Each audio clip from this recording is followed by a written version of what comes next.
And welcome to episode 17 of the Brewed Sages, Stormbound players with a head for the game. I am Freeloader, and with me, as always, are my co-hosts Arthas and Sabaiku. Sabaiku, how's it going tonight? Fantastic. And Arthas, how are you doing? As always, I am doing great. Well, we are the Brewed Sages, and as a reminder, you can always contact us at Brewed Sages on Twitter.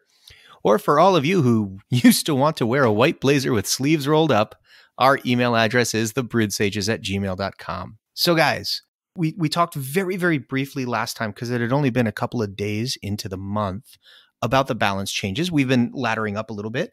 Arthas, how has it been going? What do you think of the balance changes after a little bit more than a week? I'm really loving that people are trying so many new cards now. Like Broken Truth, I'm seeing more. Zuri, I'm seeing a lot of. It's really scary. It's still kind of hard to play against, but it makes the game so much more interesting, in my opinion, rather than just being hit by Swarm Rush or something. Yeah, I mean, I'm still having so much fun with my Sunbeam decks, and I'm like one card away from optimizing it, so I'm so close. You're gonna have to share that deck list with me. Sabaiku, how about you? Yeah, I have to agree with everything Arthur said. It's really great being able to face a Swarm deck and legitimately not know, is this a rush deck? Is this a mid-range deck? Are they going to try to do something a little slower, or am I going to get punched in the face right away? And it does alter how you play the game, so you really have to pay attention to subtle cues about what they're playing. Yeah, I used to feel like I could just knee-jerk guess when I saw Swarm that it was going to be an aggressive deck, and this month I'm guessing that same thing because that's just my habit, and I'm wrong. Well, you never used to be punished if you were wrong. True as because well. The other Swarm decks just weren't good enough to do any damage. That's true. You set up lethal and then they play like a tower, or Dread Funds, and you're like, okay. All right, so guys, there's a really big piece of news that we've been asked to give to the community.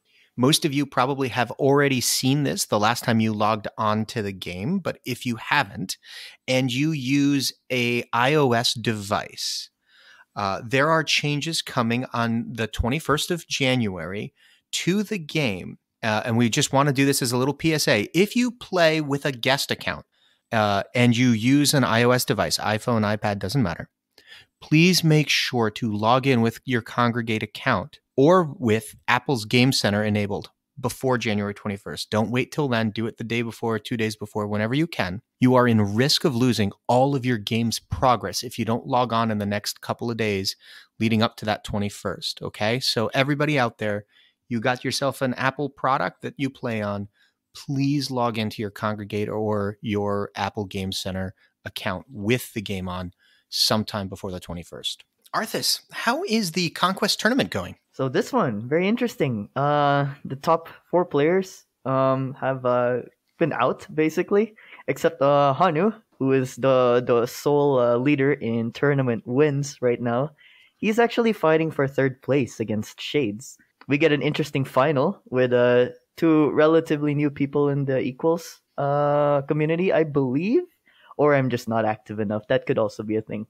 But two new people for finals, Grim and Lawbro. And it's very interesting because the host, Pixels, he has suggested the idea that some of the Brewed Sages and Reckless Rush will come and commentate the match for 3rd place and the final matchup together. And that would be great because that would be me, Freeloader, Reckless, commentating for those ones. So that would be very, very cool. We're not really sure exactly all the details about it yet, but if you guys are interested or anything like that, yeah, should totally check that out. Yeah, this is one of my big personal New Year's resolutions this year for playing Stormbound. I want to make this a more common thing that there's casting of the finals of these community tournaments. I think that would be really, really cool. So we're going to work the kinks out this time. We're going to do our best. Unfortunately, we're advertising all of these events. It looks like the finals are actually going to happen tomorrow is Tuesday. We're recording on Monday, and this podcast goes live on Wednesday. So it's like the absolute worst timing. We can't tell you who's won yet. By the time you're listening to this, you'll know who the winner is.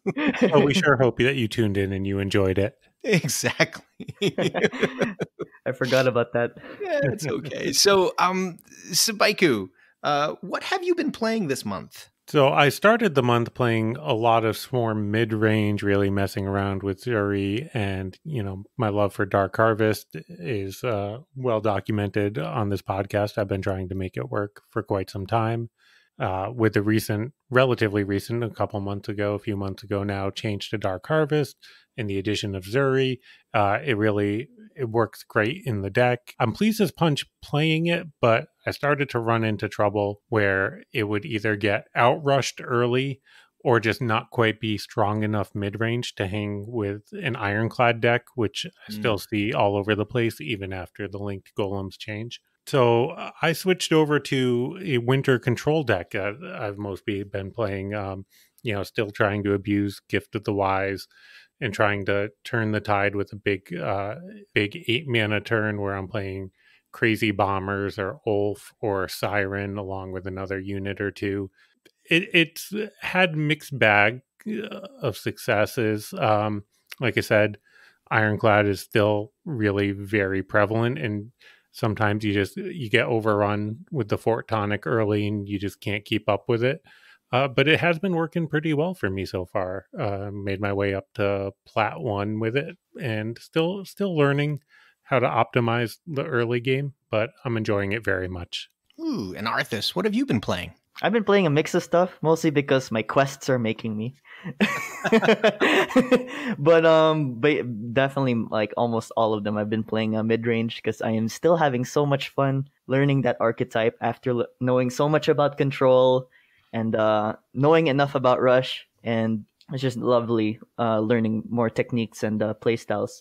So I'm still playing around with my Zuri decks, and especially my Sunbeam Serpents deck, and it's getting super close to full optimization, and I'm very proud of that. I'm seeing MKM's been posting videos of him trying to make a really good working Sunbeam Potion of Growth deck as well, and he's quite anticipating my finished product because he's really curious. He's having a hard time, and I definitely did at first, which makes sense.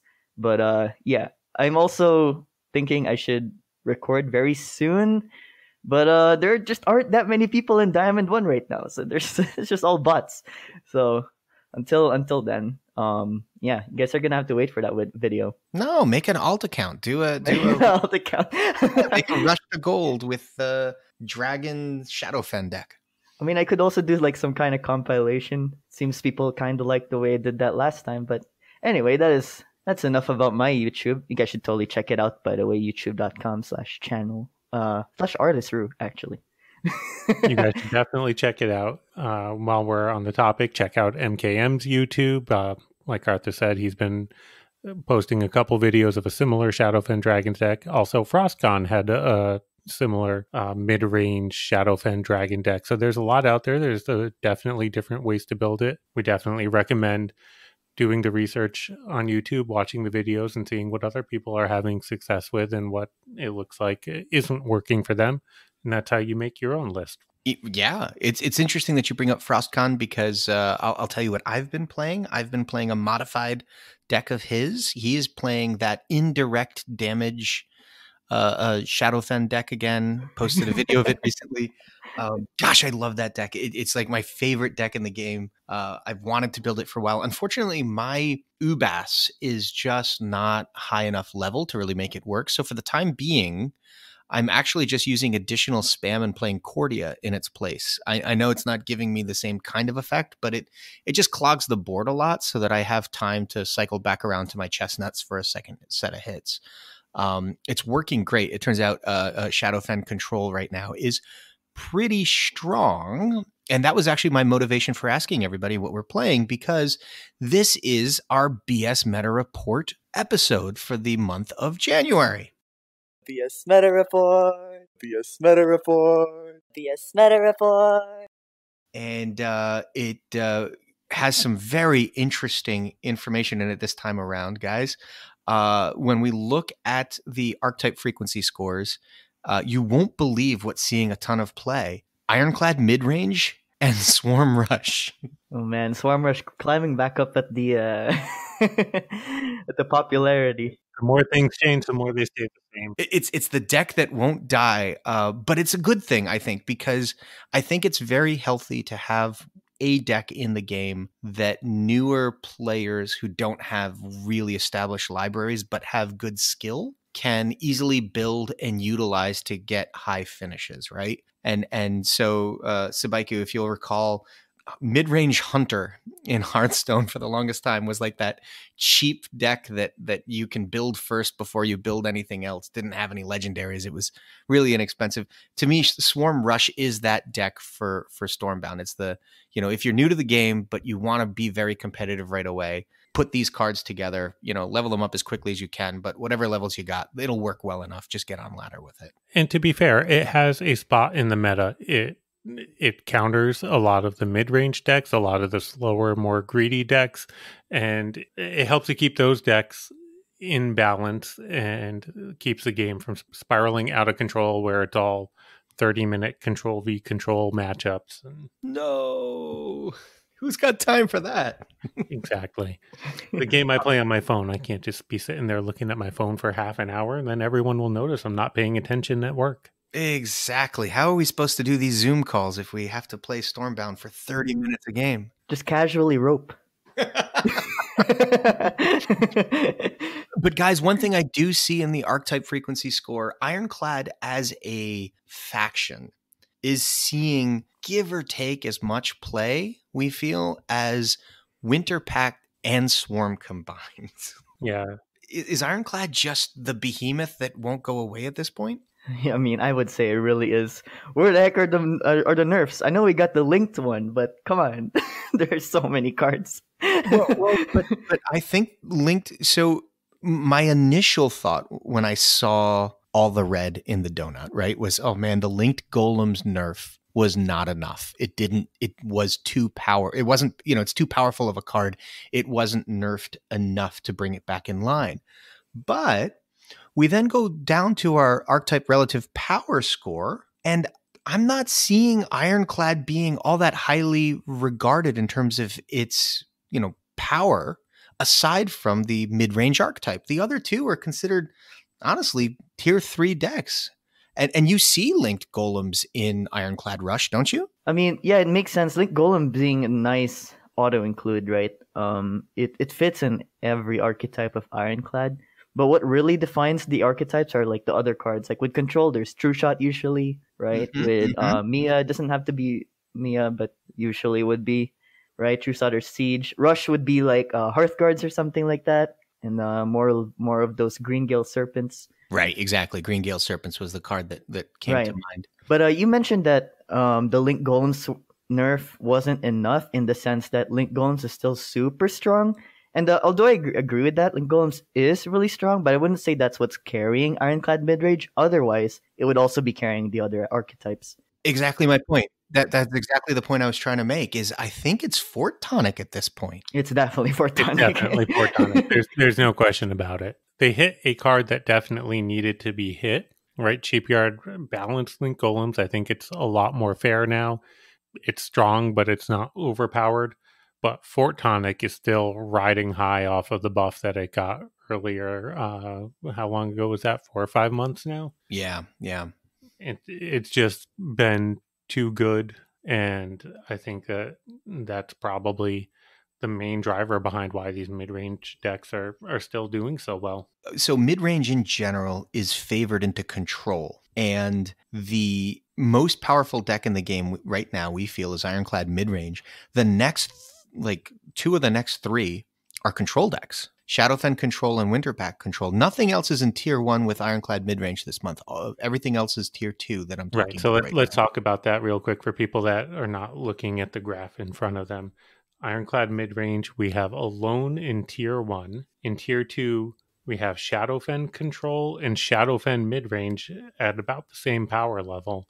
And then for the first time, we have a borderline. We have Winter Pact Control right on the edge between Tier 2 and Tier 3. We haven't discussed rounding here. I think we can round it up into Tier 2. I think that's right, yeah. But we definitely have 4 slower decks really showing at the top of the meta. We have a pretty distinct power spike with the Ironclad mid-range. The 2 Shadowfen control and mid-range are a step below that. And then you get the Winter Pack control, and a lot of the other decks that we've been talking about are kind of bunched up in tier 3. Shadowfen Rush, Swarm mid-range, the other 2 Ironclad decks, and even Swarm control sneaking into the bottom. And then there's 2 decks that we just don't see often enough on ladder to really be able to say that they have any amount of power whatsoever, and that's Winter Pack Rush and Winter Pack Midrange. They're just not seeing any play. It's the old problem that we highlighted a long time ago, that there's not a lot of design space in Winter Pack because of the mana ramp.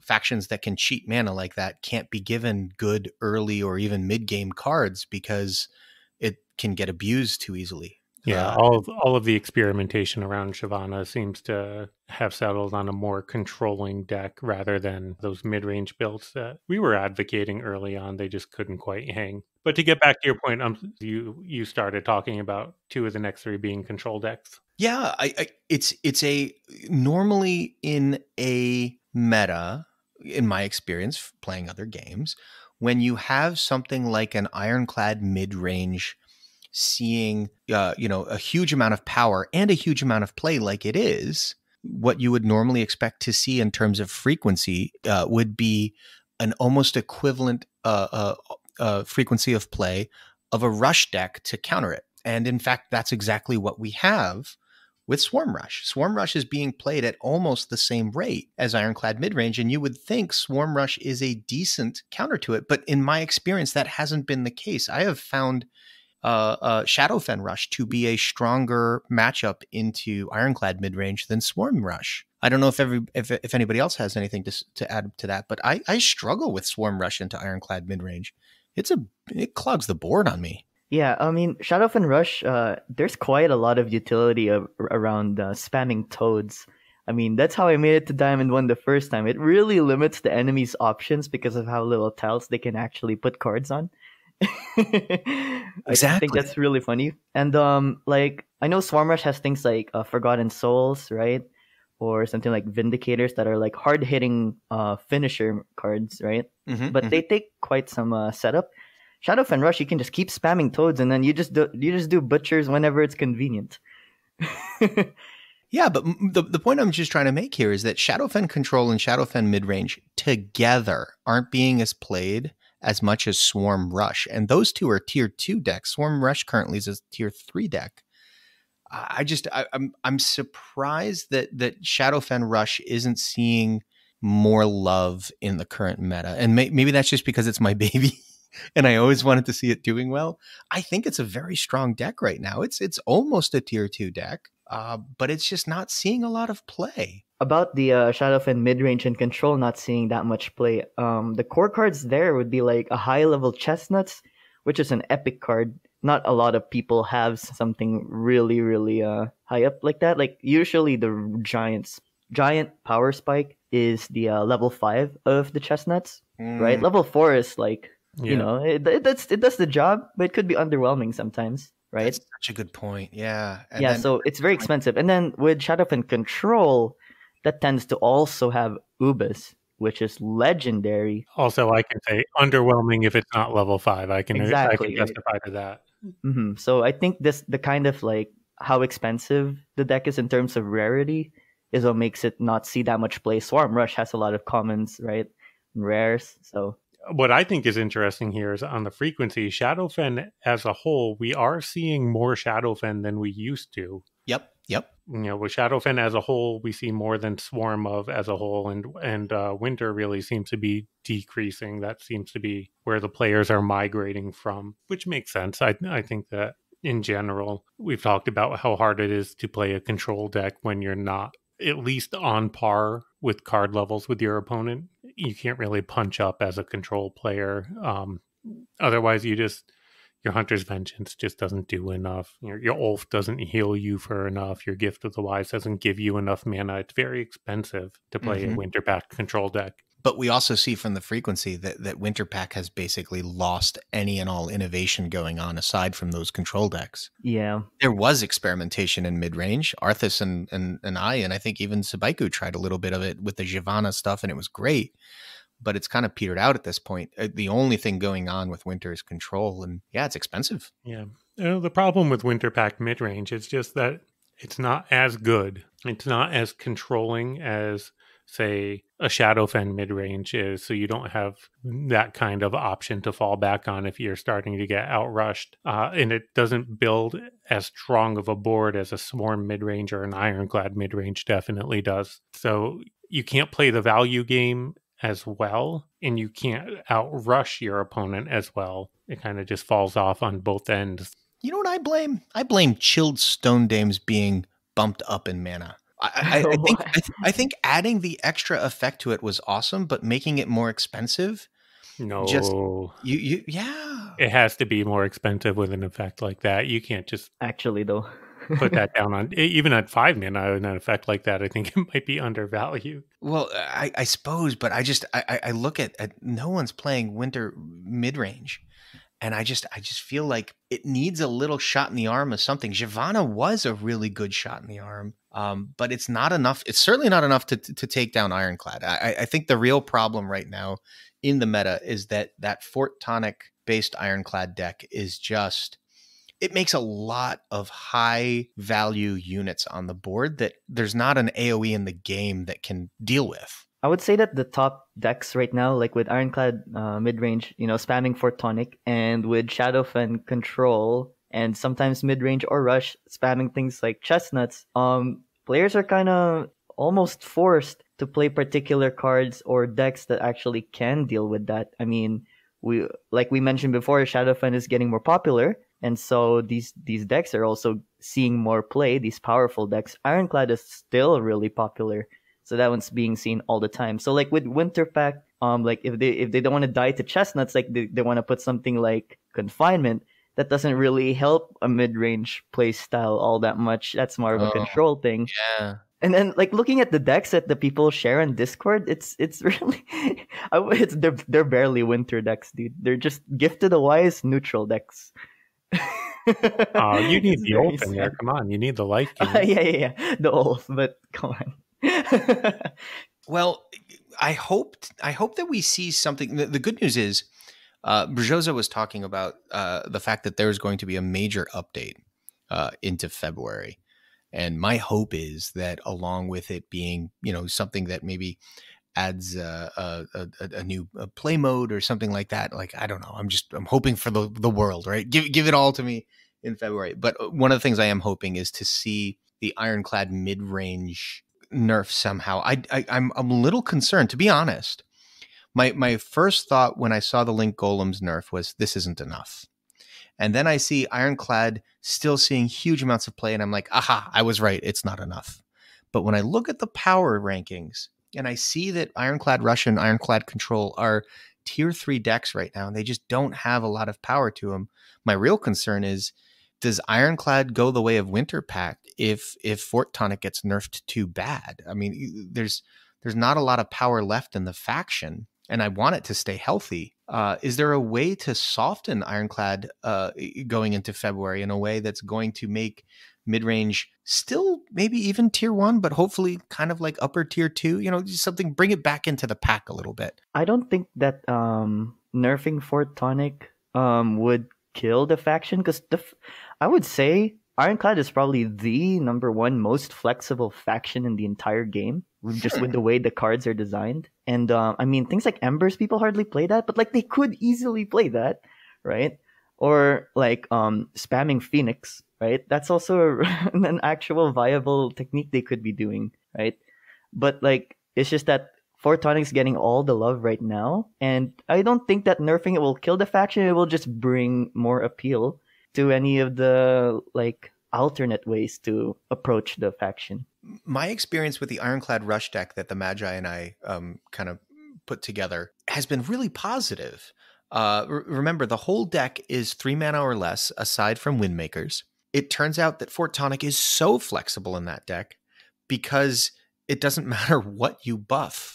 My whole board just gets AoE proofed when I play it. And for a Rush deck to be able to drop 4 mana and be completely protected against any controlling play from your opponent, because the best card in the game is probably Broken Truce to counter my play.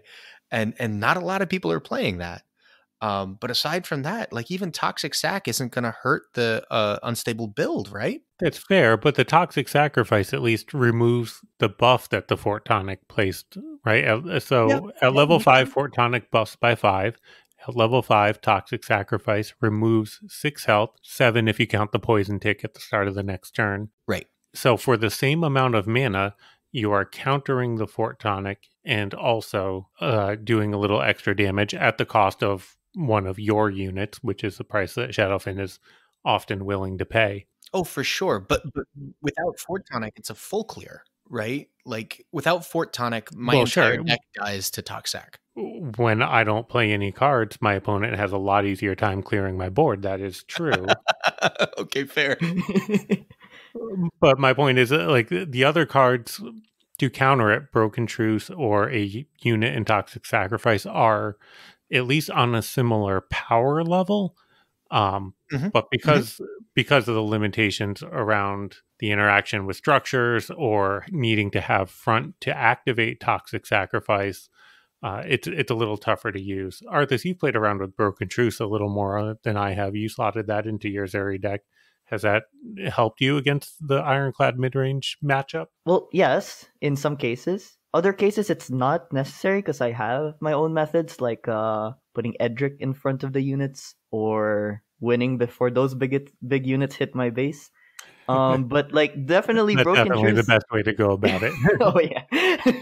Best defense is a good offense. But looking at other things where like someone plays Broken Truce against me, I think it's people are still finding it a bit difficult to know when to play Broken Truce, because I know that the times I do see it happen, it's like, whoa, that's like a really good play, right? Dang, perfect card for that moment. But then could just imagine all the times they've been cycling it. You know? Well, sure, but any situational reactive removal card, you're going to be cycling it away a lot. It's usually the first card in your hand to go, right? Like Unhealthy Hysteria. There's no target for it this turn right now. I've got to get rid of it to find something that I can play. Yeah, I wouldn't say Broken Truce is a bad card. I think it's one of the coolest and most flexible cards out there right now, and it's probably one of the obvious definitions of a swing turn. Broken Truce does that for you in many different ways. I mean, that's why I put in my decks now. I know I don't use it that much, but it really complements my decks so well. We're not seeing in our rankings the power level of Swarm mid-range or Swarm Control, though. Is it just because people aren't really playing it? Oh, I would say that right now, from the way people see it, like, yeah, we're seeing popularity with mid-range and Control, and we're seeing its like growth in power.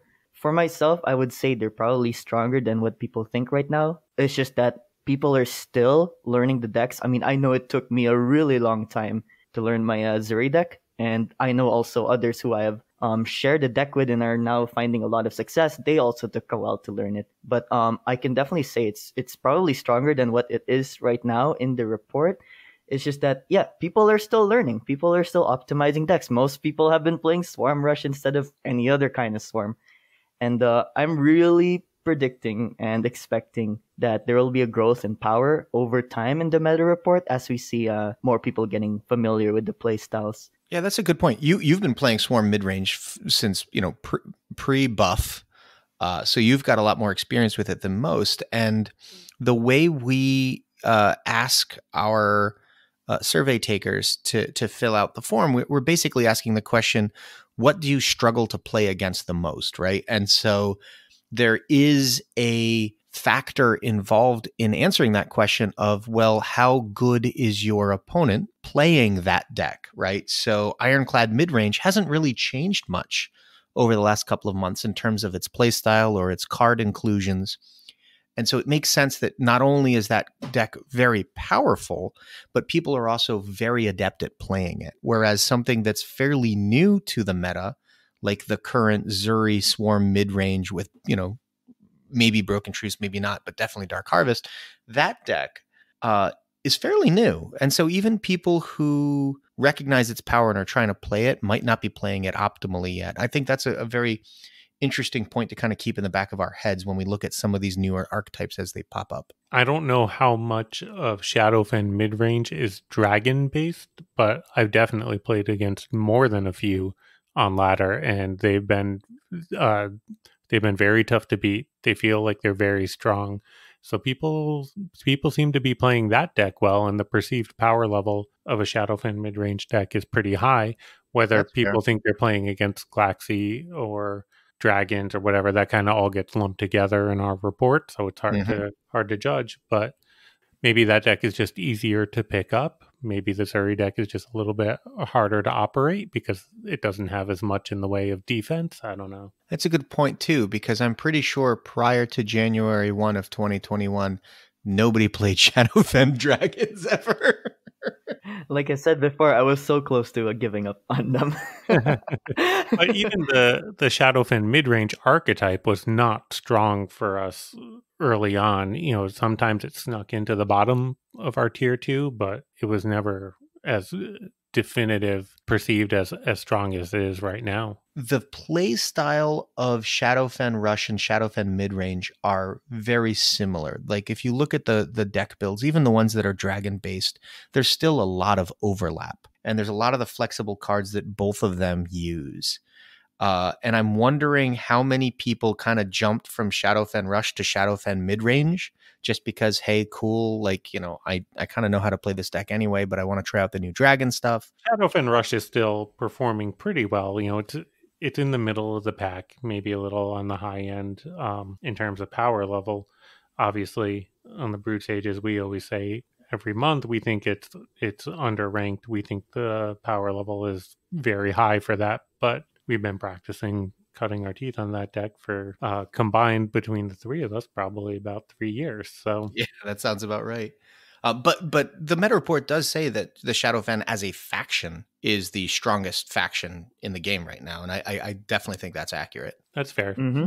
3 of the top 5 decks are Shadowfen decks. Correct. And if there is a faction and archetype that is troublesome, it's 100% Ironclad midrange, no doubt about it. All right, so moving on from the meta report, Arthas, Brzoza dropped a couple of leaks in the Discord recently. There were 2 new mechanics mentioned. Can you tell us anything about that? So he didn't actually say what the mechanics are, but he said that they have started testing a completely new mechanic / ability that they're going to be adding in the game, and these 2 mechanics, one of them is offensive and one of them is defensive. And he also says that these are like pretty big changes because once they add these mechanics, they'll actually have to rework several of the existing cards. And some of those is Warfront Runners, Heroic Soldiers, like you mentioned before. So I'm really curious what those are going to be.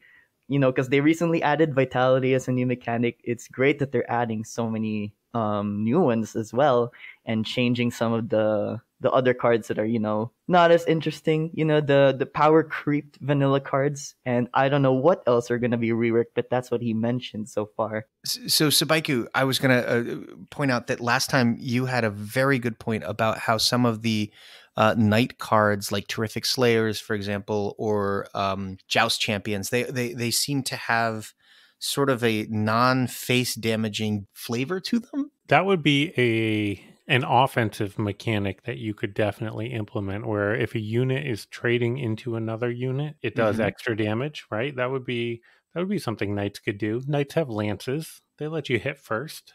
Okay. So almost like a first strike from Magic the Gathering. Imagine.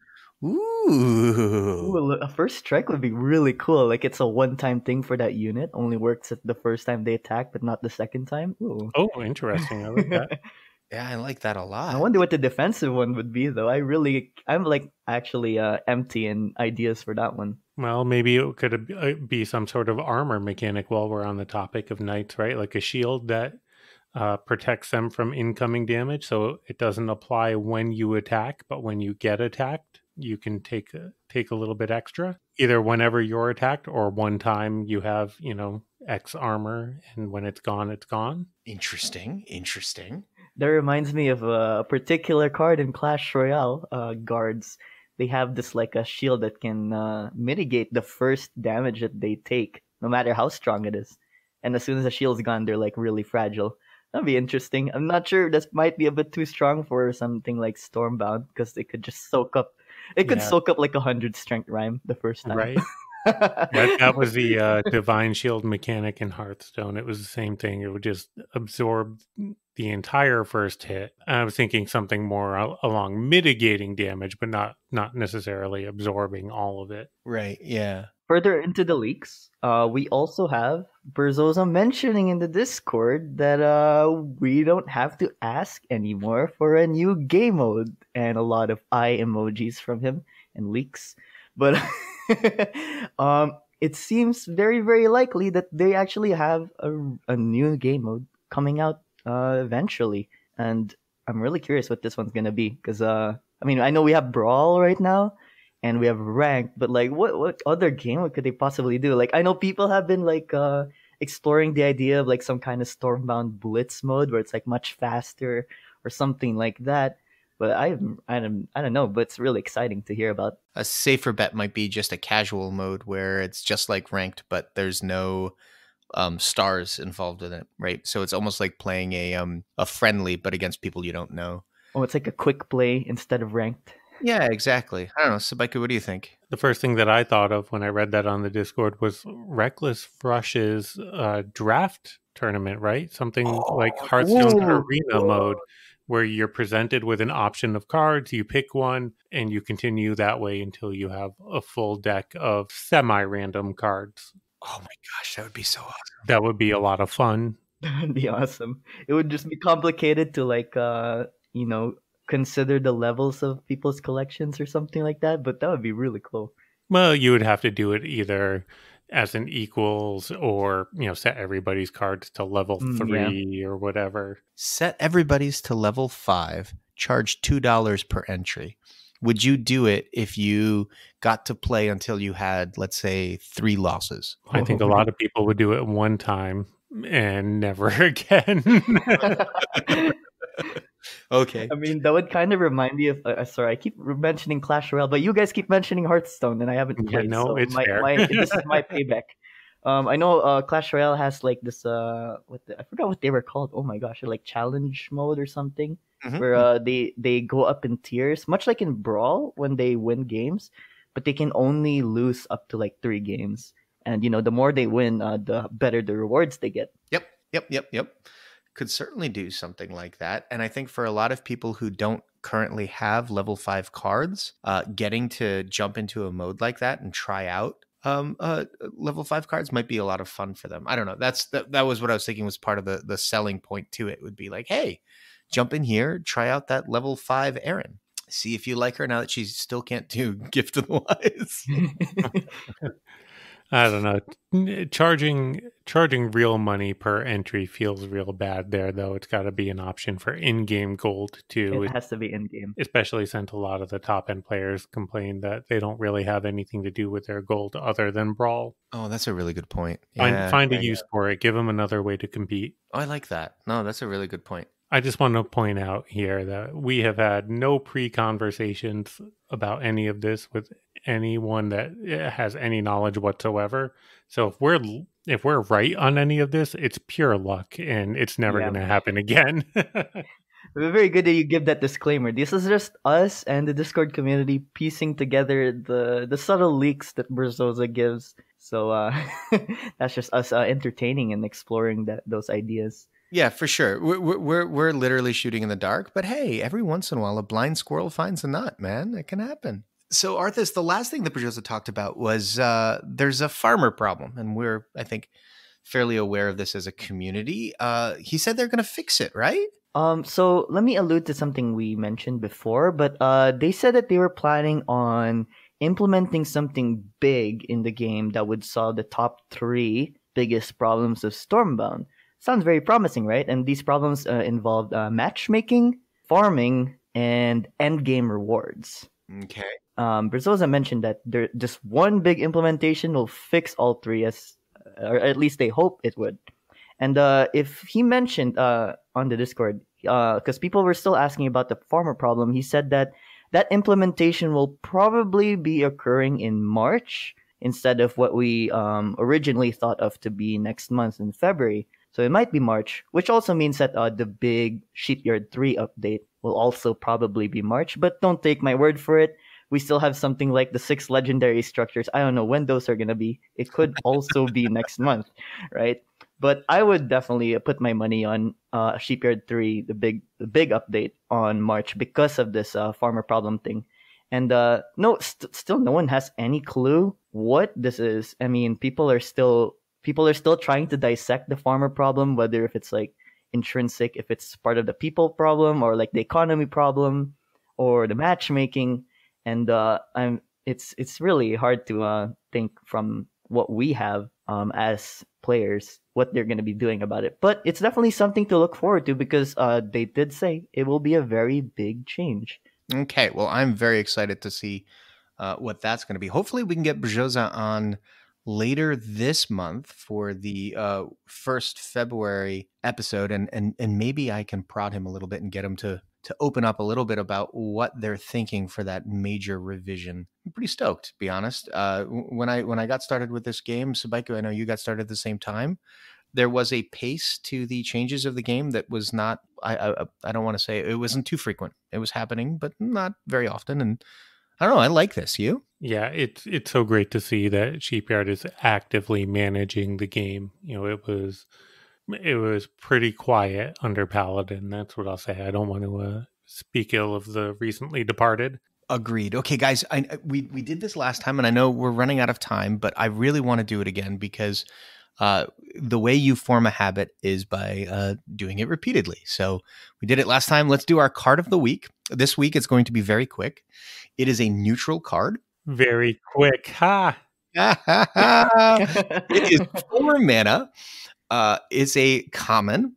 It's called Rapid Mousers. Its leveling is always 3 movement. It moves up in strength. Level 1 is 1 health, up to 5 at level 5. So that's 1, 2, 3, 4, 5. The easiest card I think to compare Rapid Mousers to would be like either like Warfront or something like Grim Couriers, right? Okay. I mean, Warfront has 1 less speed for 1 more strength, right? It kind of makes sense. But in Grim Couriers and Agents in Charge, they have 2 more strength. Still the same speed of 3, but 1 extra mana. So I think it's in a very awkward in between, like Warfront and Grim Couriers. Usually, that 1 extra mana gives you 1 extra strength. The fact that it doesn't get 1 extra strength when you go up in mana cost up to Agents in Charge, saying you get 2 extra, just shows you how underpowered this card is. But I also want faction cards to be notably stronger than neutrals, right? I guess, but then you compare it. Okay, so I know we're diverging from Rapid Mousers, but this is interesting because Agents in Charge and Grim Couriers, right? Faction cards, 5 mana. Yep. Same strength as Blue Sail. The Blue Sail has less movement, still the same mana. Poor Blue Sail. Well, that is fair. It's such a niche card. I mean, clearly it has a purpose of like sniping the enemy base, right? But it's just its strength is just right. In general, we've talked about tempo being a combination of strength and movement. This is too much on the movement side. There's not enough strength involved. And to add to like the what makes movement a bit difficult is that, you know, with something like 3 speed, that's really hard to position in a way you want it to. The board basically dictates where it goes. You don't really have much of way of like extra planning, or like if the enemy just decided to play a card in this particular vicinity, not even a particular tile, Rapid Mousers just like gets off track. Yeah, that's a really good point. And for the mana, I think most people would prefer to play Saberpaws with Green Protos or Recruits, right? So, or Lime Limbs or Restless Goats. Like, you could put 5 points of damage to your opponent's base, but still leave 5 health behind. with either of those like pairings. I don't know when you want 3 movement in a single card like this so cheap. That not cheap enough. That's the problem. Yeah, not cheap enough. But I mean, because you brought up a really good point, right? In general, you pay a 1 mana penalty for extra movement. So 5 strength, 2 speed. You get that with Saber Paws. You get that with Restless Goat. Admittedly, with trade offs, but the fact that you have to pay 2 extra mana for that extra movement, it really, again, like this card is just not quite right. Yeah. It's true. There are so many 4 mana cards in the game that are just way better, and not necessarily for the same purpose, but a lot of these cards are almost always like auto includes, like something like Witches, right? Or Windmakers, Finite Loopers, right? There's a lot of those 4 mana cards that just take the spot. I would say 4 mana in the game is probably one of the most oversaturated mana slots right now. It's interesting you say that, because I would argue that the neutrals for 4 mana are not. Yeah, it's all faction cards at 4 mana that are really good, right? Exactly. Windmakers and Witches, even Pan Heralds, Mistwives, yeah. All the good 4 mana cards are in the factions, and I don't think the neutral set has a really good 4 mana card. Terrific Slayers. Okay. I would say Siegebreakers and Edric, but I those take some learning. They're both specialty cards, though. They're both tech cards, really. Right. So let me ask you this question, Arthas. Do you play Rapid Mousers at 3 mana? For the same strength and speed? Correct. I think that would be overpowered, but yes. I think it would be overpowered. I already know Lime Limbs is like super strong. Mm-hmm. Oh man, extra speed on that card? Oh no. That's true. It's just Lime Limbs +1. Well, actually, that's the thing is that even if it didn't have the +1, that 3 mana runner there's like only 2 of them in the game, right? One is in Ironclad, and it's seriously underpowered for offensive play, but it's a fantastic defensive card. And then there's Lime Limbs, and that's it. There's no other 3 mana runners. Am I wrong? Well, there's First Mutineer. I know it's kind of forgotten, but yeah, people still play that. Nope, First Mutineers is a great card. There are definitely an abundance of cheap runners, and if you added this into the pack at 3 mana, yeah, that would be too much. See some play, right? You could just move if this were 3 and say Restless Goats were 2 for 5 mana. You could move all the way from your baseline into the opponent's base. Oh, that might be too much. All right, guys. Moving on from there, like I said, it was going to be a rapid conversation. We did get some feedback this week. Evil Deck said this about our last episode, and I love the use of whilst. By the way, that's awesome. Whilst I kind of miss the self-deprecating humor, it makes the podcast sound lighthearted and relaxing, which, in my tiny opinion, is good for podcasts. Well, Evil Deck, thank you very much. And also, I still suck, so don't worry. We'll find ways of making fun of you. And with that, guys, I think that's going to end it for this episode. For Arthas and Spikeu, I am Freeloader. We are the Brewed Sages, reminding you to please stay hydrated.